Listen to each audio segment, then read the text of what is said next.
welcome to Pay It Forward and welcome back to part 2 of making our fully jointed little teddy bear. I've managed to pack a whole lot of information into just 2 videos for you. So what are we waiting for? Let's jump back into it. Now let's put our little bear all together. I have my little limbs and I've added all of my little bits of shading on my arms and legs ready to go. Now the first thing you're going to have to do is we did put in those little joint marks and pop some holes through those previously. What you need to do is make sure that those little holes are large enough to accommodate your little joint shank that's going to go through there. And now we can go ahead and we're going to start with our little legs. Remember to make sure that you're putting them on the right way, that this is his little tummy, so his little legs are going to go forward. So it's really simple. It's just a matter of pushing that little shank through. We're going to have a look inside there and you can see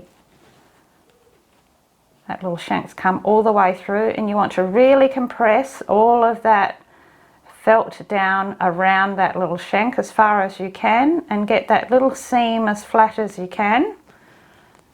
And all you need to do is add your little washer on the other side. Make sure you haven't got any felt trapped, and it's just a matter of clicking those little joints down as hard as you can. Now, because we're using acrylic joints, we have limited control over how tight we can make them. When we make mohair teddy bears, of course we use wooden joints with little nuts and bolts. In this case, we can only clamp that little washer down as tight as just sheer force will allow us. But we generally find, especially with felt, because those layers really compress well, you get quite a nice firm little joint. So that's one little leg on, so you just repeat with the other side. So we have both little legs on, and our next step, while we've got room to get up there, we're going to add the little head, and that's done in exactly the same way. So you've got your little space that you left, you're going to put the little shank through, flip him over, get that whole area as compact as you can. And you'll want to add your little washer. Make sure you're not trapping any fabric between those layers. And same thing, we're just going to crunch that one down.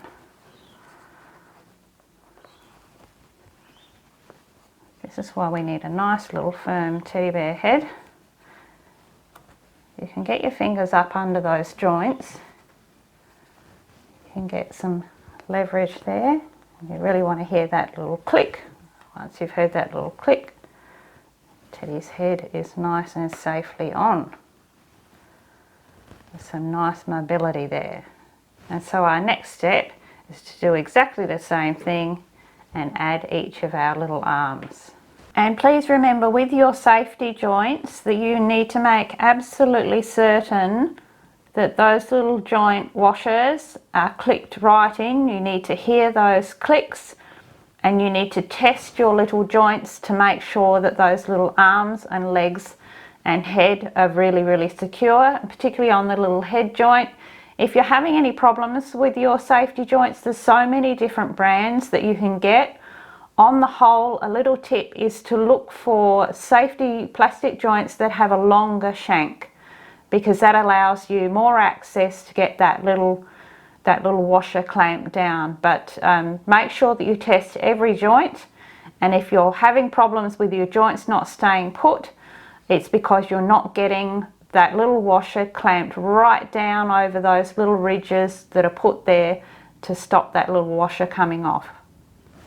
So now that we have our little bear and he's got all his bits and pieces, he's a little empty deaf bear at the moment, we're going to just fill him, and that's quite easy. We're just going to fill him up with polyester filling through that little back opening.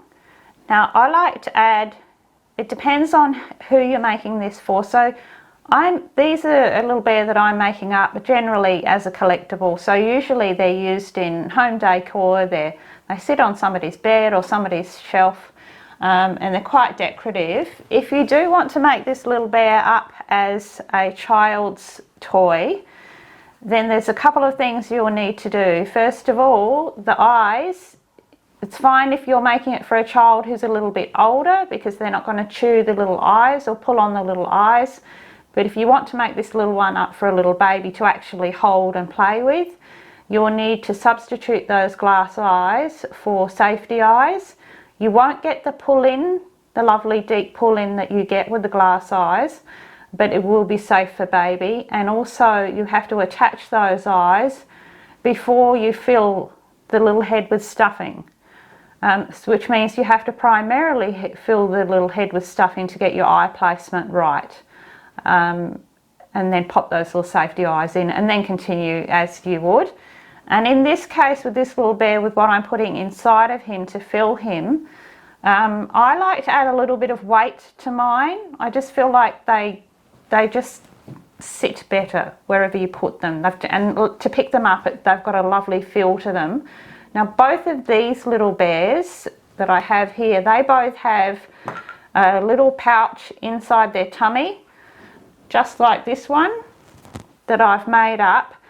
And in this one, it's a stocking. It's just a toe of an old stocking, and I've just filled this one up with just some dry rice and knotted the top very securely. In these two little bears, I have some aquarium gravel, which is very fine. It's very clean, and of course it lasts forever. So, but obviously for young children, we don't put these sorts of things in there because they're a choking hazard.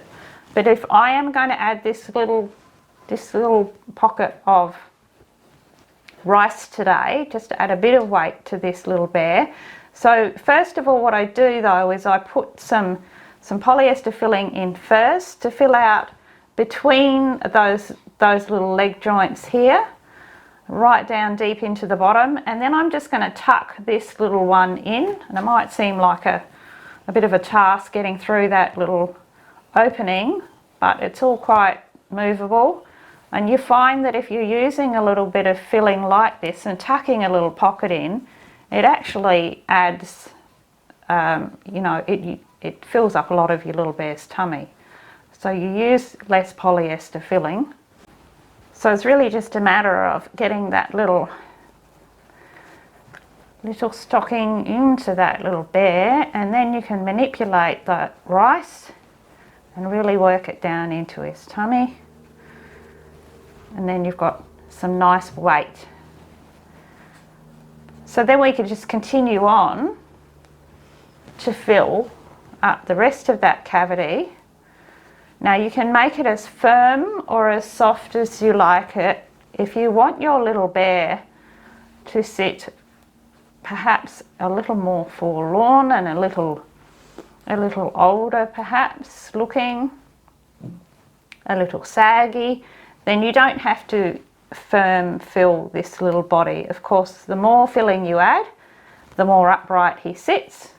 With both of mine, they're filled to a medium firm, and they both have the little weight inside them. So go ahead and fill him right up to the neck. When you're working on this back section, remember to use your felting needle to tuck everything in, and that will help you keep it all tidy for when we're going to close that opening.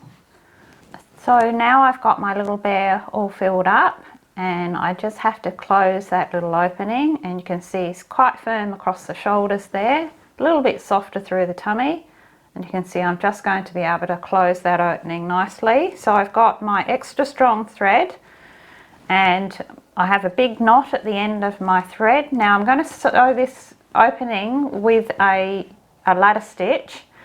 Now if you haven't sewn a ladder stitch before, I have a tutorial that will show you how to do that. I'm going to put that link up there for you so you can check that out.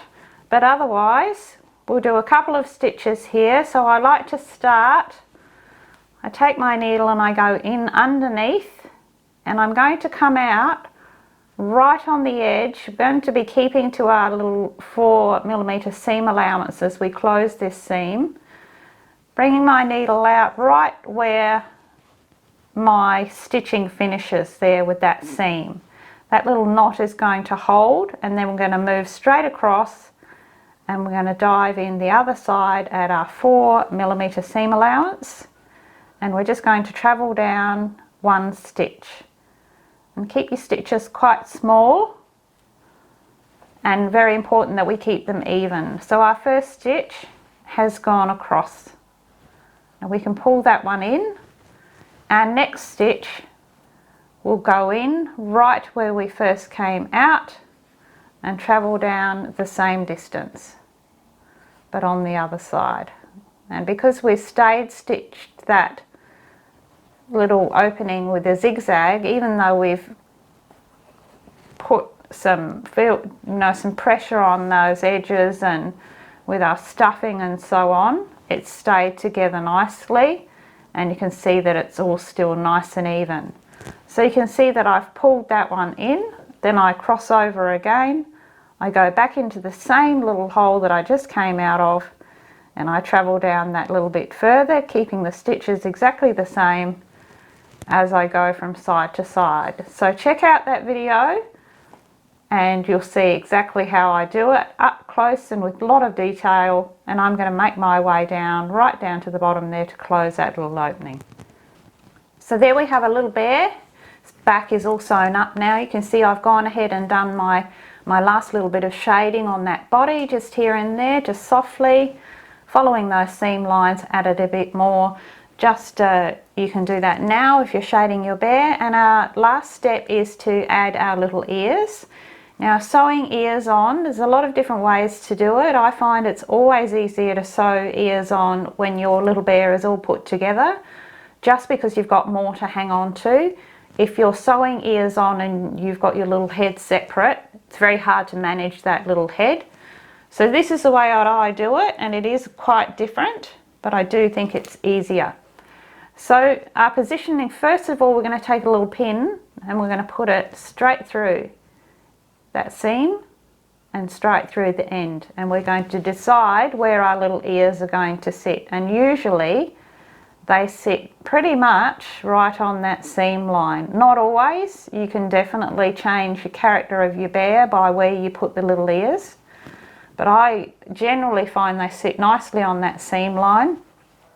And because we've done our little gluing, our little ear is already a lovely little curve. So our first pin goes in here, and then we're going to travel just up a little, and we're going to follow the line there of that little head seam, and we're going to drop a little pin right in there that's going to anchor that little ear. And that allows us now to curl the ear around to finish up. So now we're going to decide where the base of our ear is going to sit. Pop a pin in there. And of course, ears are something you can play around with for quite some time, getting your positioning right. And of course, we'll then add another pin to secure the back. And you want to look at that, look at it from all angles until you're happy with where the little ear sits. Now, of course, you could have your ears sitting right up here. This is a very old-fashioned looking Rupert bear. They can sit right up here, gives you a different look. You could put them right down lower for a bit of a sleepy looking, more modern looking bear. I like them quite classic. So that little one is in place, and now all I need to do is match that up exactly on the other side. So now I have my ears in place and they're all nicely lined up and matching, and so now I can go ahead and start sewing them on. So I'm going to start at the back of my bear. Now generally people will just use a normal needle and ladder stitch the ear around that ear curve to the head. That's actually very tricky and can be quite frustrating. So this way is simpler. So what we do is we're going to start at the back of the head, generally just below the ear here, because we're going to be aiming to be coming out right here right at the start of this ear. So we're going to enter the head just below, and we're going to bring our needle out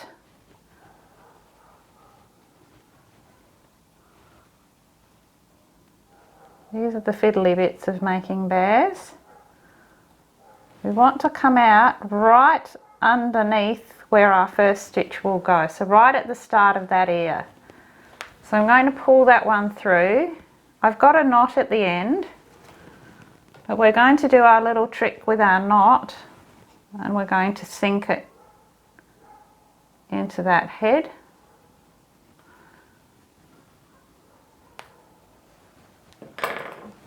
And we hope that that little knot will hold at the front, and it looks like it will. Give that a little tug. So now we've got the start of our thread and it's right at the base of our ear. So what we can do now is we're going to take some of that felt in that ear. I like to try and get as close to the seam line as I can. I'm going to dive in to the little bear's head, and I'm going to come out at the back of his head. I'm going to pull that one through.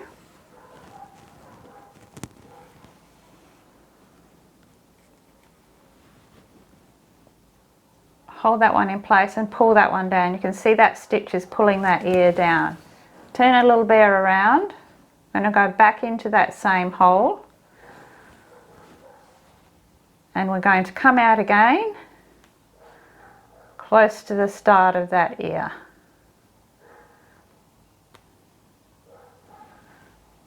And pull that one through. You can see that pulling that one down. Now we're going to dive in again. I like to dive in right where my pin is going through.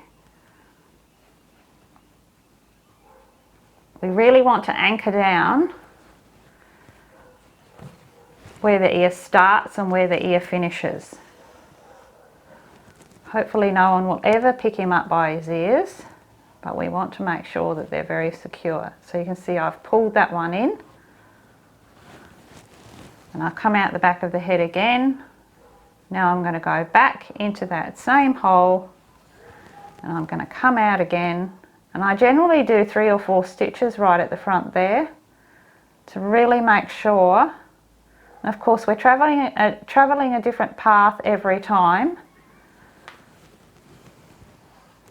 So what's happening is, when we sew them this way, rather than we're just sewing them to the surface of the bear's felt head there, which is quite flimsy, and you end up with an ear that moves quite a bit, we're actually sewing the bear's ears right through the head, and if you can imagine, we're pulling them right down into the head. It also means that they sit up better, they stay in their position better, and they're much, much stronger.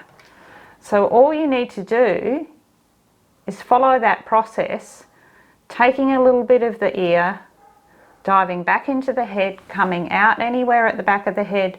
Just make sure every time you go back into that same hole and you come out again, and you'll find you can get your thumb in there and you'll be able to feel where your needle is coming out, and you'll be able to go right the way around that little curve.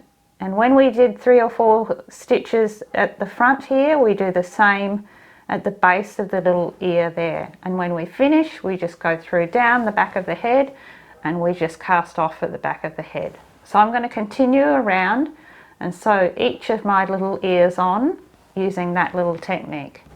There I have my little bear's ears all sewn on nicely, and I've just gone ahead and just done some extra shading around the back of those ears there. And so our little bear is absolutely complete. And I hope you have found that sewing those ears on was easier with that method. It certainly has helped me a lot over the years. So our last step is this little bear looks lovely with something around his neck, her neck. And there's quite a few different things that you can do. I'm going to give you a few tips here. In keeping with the style of the bear, I like to keep it all very homely looking and very arts and crafty.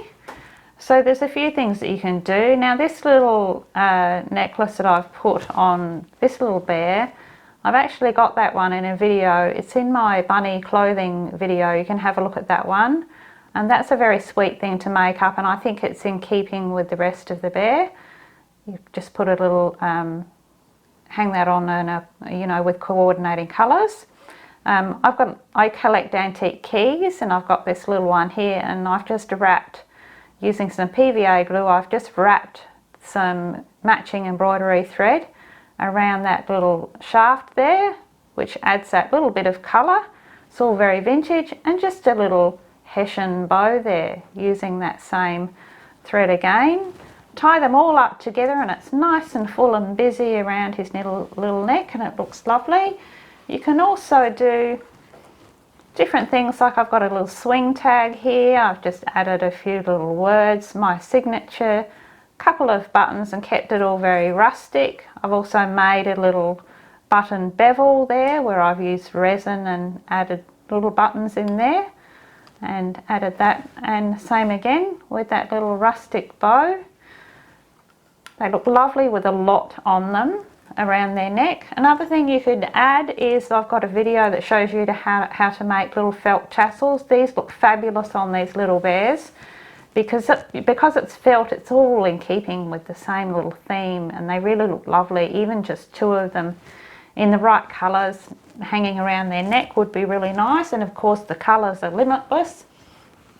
Another thing with these little bears is that little felt bears do wear clothes very well. This is another little bear that goes with it actually goes with my little goat, and it's just a little knitted outfit, and don't they wear them well? And again, just a little key. It's all those little things that make the difference in the end. Colour coordinating. So I've put a little neckwear outfit ready for this little one, so I'm going to pop that one on her. So here she is, she's all finished. So what I've decided with this little girl, and I've decided that she's a girl, I don't know if that's my choice to make, but I think she's a little girl. I've added I am a thrifter, and I found a lovely little charm there, a little vintage rabbit with the right sorts of colours for her. I've also added another key with that little wrap effect again, and I've made up a little rustic red felt bow just to tie around her neck, and I think she looks absolutely gorgeous. And she's got her two little brothers next to her, and the only thing better than making a classic little jointed teddy bear is making a whole hug of them. So I hope you do. I hope you make them up in so many different colours and make them for people that you love. And I hope you've had a wonderful time making our first little bear on our first little bear journey together.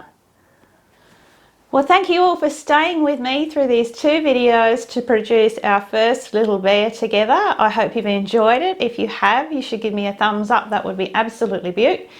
In the meantime, you could follow me on Instagram, because I want to see, where are all the bears? I want to see your bears. Show me the little things that you're making up with my patterns.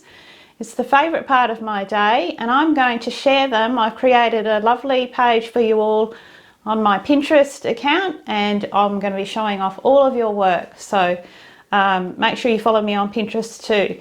Keep talking to me in the comments. Love to hear what you've got to say. Love to hear what you're making, and most of all, remember to subscribe, because we're going to be making more little jointed bears and animals now that I've got you all to a professional standard. That's awesome. So most of all though, everybody, if something good comes your way, remember to pay it forward, because we all can. Till next time, it's hooroo from me.